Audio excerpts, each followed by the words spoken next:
আমাদের বাড়িতে এই শাক পাতা ডাঁটা প্রায় দিনই কিন্তু রান্না হয়ে থাকে। এগুলো হলো চাল কুমড়োর শাক। তো আমার ননদ কিভাবে কাটছে দেখো, শুধু ডাঁটাগুলো নিচ্ছে, পাতাগুলো একদমই নিচ্ছে না, সাইডে রেখে দিচ্ছে। আমার আবার একটু পাতা না দিলে ভালো লাগে না। আর এখানে আমি খালি টিফিন কৌটোটা নিয়ে দাঁড়িয়ে রয়েছি, ওই যে সাইকেল রয়েছে ওখানে। এখন ঘোষমশাই আসবে আর আমি দুধও নেব।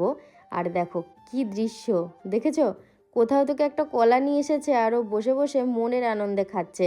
ওকে দেখেই আমার ঝট করে মনে হলো আমার তো ঘরের গেট খোলা, আর গেটটা দিয়েও তেমন কোনো লাভ হয় না কখনো কখনো, যেহেতু বাইরে দিয়ে ছিটকিনি নেই, তবুও দিয়ে থুই, একদম খোলা হয়ে রয়েছে। আর আমার কর্তা এই সবে ঘুম থেকে উঠলো, গেটটা দেবো কি আমার কাছে গামছা চাইলো হাত মুখ মুছবে বলে।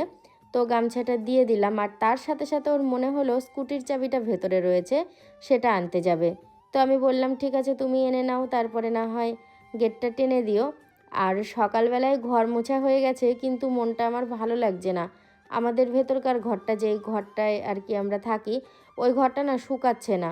সারা রাত্রির এসি চালিয়েছে, ওই কি করে কি হয়েছে কি জানি, ঘর মুছছি, জানালাও খুলে দিয়েছি, ফ্যান চালিয়েছি, তাও শুকায়নি। এমনি তাছাড়া সমস্ত কাজ মোটামুটি কমপ্লিটের দিকে, একটা বিছানার চাদর ভিজিয়ে দিয়েছি।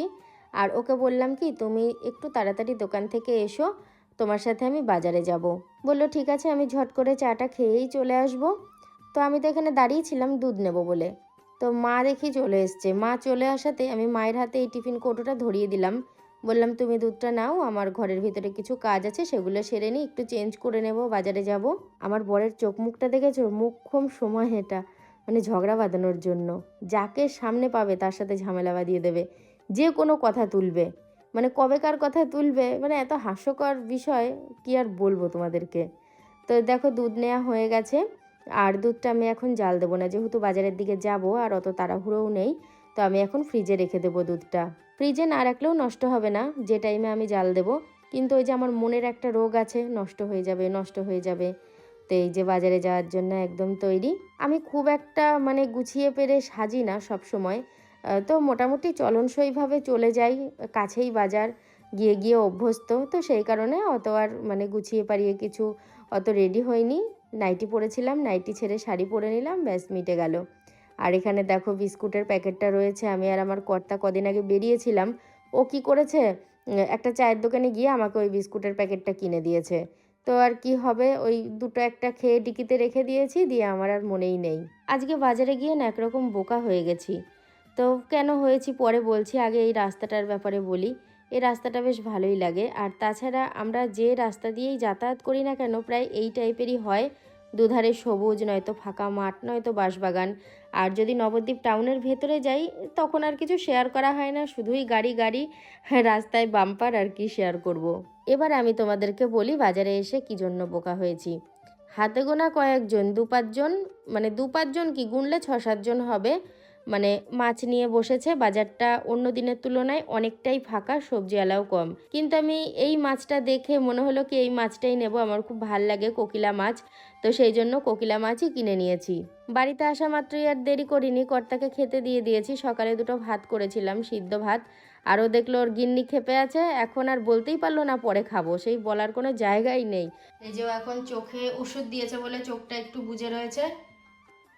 আর এখন যাবে পিঁপড়ের ওষুধ আনতে। পিঁপড়েতে খুব জ্বালাতন করছে, সেই জন্য পিঁপড়ের ওষুধ আনতে যাবে। আর এখন আপাতত চোখের ড্রপ দিয়েছে, ওই জন্য চোখটা বুজে রয়েছে। পিঁপড়ের ওষুধ যদি না নিয়ে আসি না, ওই টালির ভেতরে ঢুকছে, টালি ফোকরা করে ফেলে দেবে একসময়। কলিনের কৌটোর ভিতর ফিনাইল ভরেছে, দিয়ে ওটা বারবার স্প্রে করে দিচ্ছে। ওতে ফিনাইলও শেষ হবে, কাজের কাজও হচ্ছে না। কি রান্না? মাছ? হ্যাঁ, এই যে মাছটা এখন ভাজা হচ্ছে। আর কালকে একটু বরবটি নিয়েছিলাম, আচ্ছা। এই যে বরবটিটা ভাজা করেছি কালো জিরা আর শুকনো লঙ্কা দিয়ে। আর এখানে পিঁপড়ে মারার যন্ত্র নিয়ে এসছে। পিঁপড়ে মারার কি ওষুধ হবে, ব্লিচিং পাউডার নিয়ে এসছে শেষমেশ। আরে দিল না আমাকে, বললে এটাই নিয়ে যাও। দেখো, হ্যাঁ, এটা তো ব্লিচিং। সেই কবেকার পাঁপড় ভাজা, তরকারি রাখতে গিয়ে চোখে পড়লো, দুটো নিয়ে মুখে দিচ্ছি। আর চলো এদিকটায় দেখি ওরা কি করছে। মানে পিঁপড়েগুলো, এই যে দেয়ালের যে পিঁপড়েগুলো দেখতে পাচ্ছ না, এই পিঁপড়েগুলো নিয়েই ব্যস্ত হয়ে গেছে। আর এই পিঁপড়েগুলো কিন্তু সত্যি অনেক মারাত্মক ক্ষতি করবে, এই ভেতরে গিয়ে ফুটো তৈরি করে ভেতর থেকে সব আলগা করে দেবে, পাথরগুলো খুলে আসবে কোনো একটা সময়। এই যে মা ছেলে দুজনাই আছে, পরিষ্কার করছে এগুলো। সাবধানে সব পরিষ্কার করো, বুঝেছো?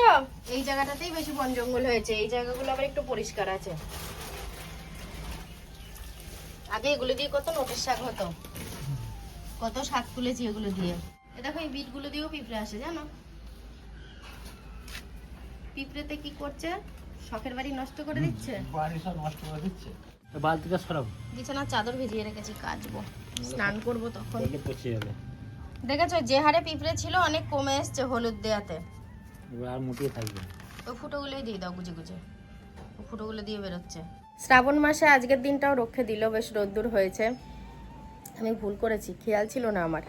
চাদরটা ভিজিয়েছি অনেক সকালে, সে 7টার সময়, মানে যদি 8টা সাড়ে 8টার সময় কেচে দিতাম, কেচে দিয়ে বাজারে যেতাম আর তখন শুকিয়ে যেত। হ্যাঁ, তা না হোক আমি কেচে দিয়ে ওপর ঘরে মেলে দিলেও হবে, শুকিয়ে যাবে। আজ না শুকায় কাল শুকাবে। পয়সা বলার তো খুব কায়দা আছে। আর এটা কি সর্ষের তেল? মধুর কৌটোয়। কার জন্য? কি কি ডাকতে বলেছি ওকে? বল মাসির জন্য, নাম ধরে ডাকবি না যেন। বাবা খুব গন্ধ। এই গন্ধতে যদি পিঁপড়ে না যায় তাহলে আমার কিছু করার নেই। কি গো, এই যে রান্না বান্না হলো। বাসনপত্র মেজে কি স্নান করা হবে তো? হ্যাঁ, বাসনপত্র মাজবো, ওখানে একটা চাদর ভিজানো আছে, কাচবো, বাথরুম পরিষ্কার করবো, দিয়ে চান করবো। আচ্ছা, এমনি তো দেখলাম ছাদে সব জিনিসপত্রগুলো নিয়ে এসে মেলতে আসলো, তা এগুলো সব বাইরেই ছিল।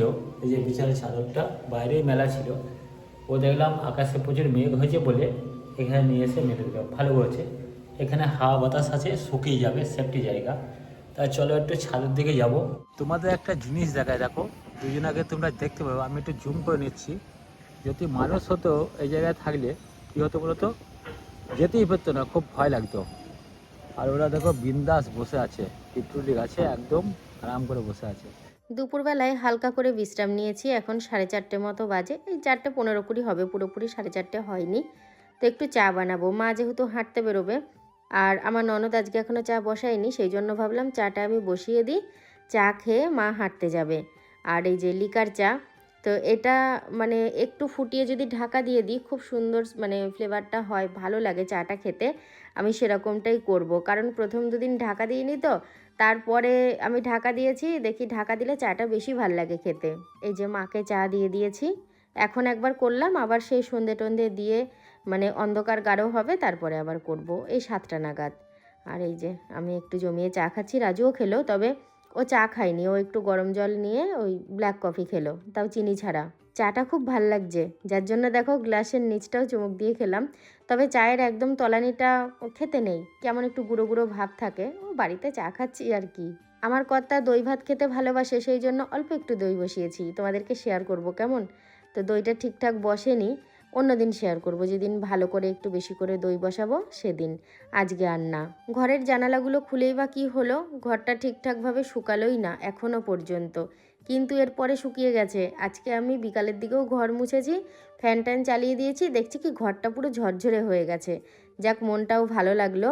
আর আমার কর্তা শুয়ে রয়েছে, ঘুম থেকে উঠে একটু দুধ খাবে, তো দুধটা আমি গরম করে রাখবো, মানে ফ্রিজে আছে তো ঠান্ডা হয়ে রয়েছে, গরম করে রাখবো।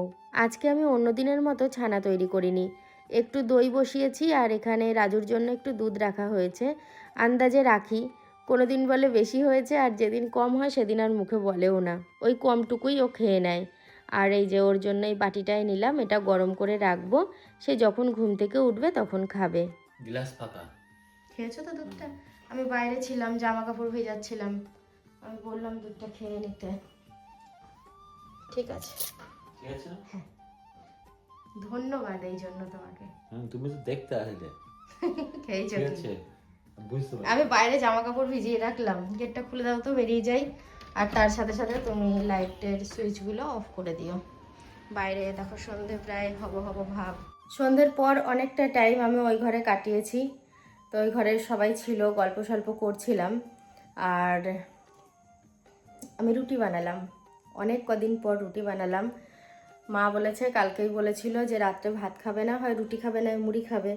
এবার কালকে খাওয়ার টাইমে বলেছে, শীতের চুলটা উল্টে গেছে, এবার ঠিক আছে, কালকে খাওয়ার টাইমে বলেছে।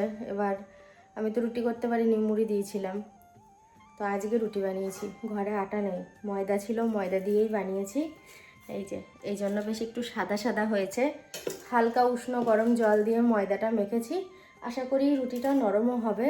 আর দুটো একটা বেশি বানিয়েছি। ময়দার রুটি তো আমার কর্তা পছন্দ করে গরম গরম নরম নরম হলে। তবে ও যদি চলে আসে এখন তাহলে খাবে। আর এখন রাত্রির প্রায় 8:30 বাজে, কারণ আমি 8টার সময় রুটি করতে গেছি। আমি দেখছি ময়দার রুটি আমি খুব আগে বানিয়ে রাখবো, যদি একদম শক্ত হয়ে যায় খেতে না পারে। ওই জন্য 8টাতেই আমি রুটিটা বানিয়েছি। এই 8টায় রুটি বানাতে বসেছি, এখন এই 8:30 মতো বাজে। এখন প্রায় রাত্রি 10:30 বেজে গেছে, খেয়ে দিয়ে শুয়ে পড়েছি। তো আমি একটা রুটি খেয়েছিলাম, পনিরের তরকারিও খেয়েছি। তো যাই হোক বন্ধুরা, দেখো আমি তো জায়গা পরিবর্তন করেছি। আর এদিকে মাথা ছিল, এদিকে মাথা করেছি। বালিশও নিই না কত সময়, ঘাড়ে ব্যথাটা কিন্তু একটু কম আছে, এটাই মনে হয় ওষুধ। খুব ঘুম পেয়ে গেছে, এবার আমি ঘুমিয়ে যাব। তো চলো আজকের মতো গুড নাইট বলছি, দেখা হচ্ছে আবার কালকে থেকে।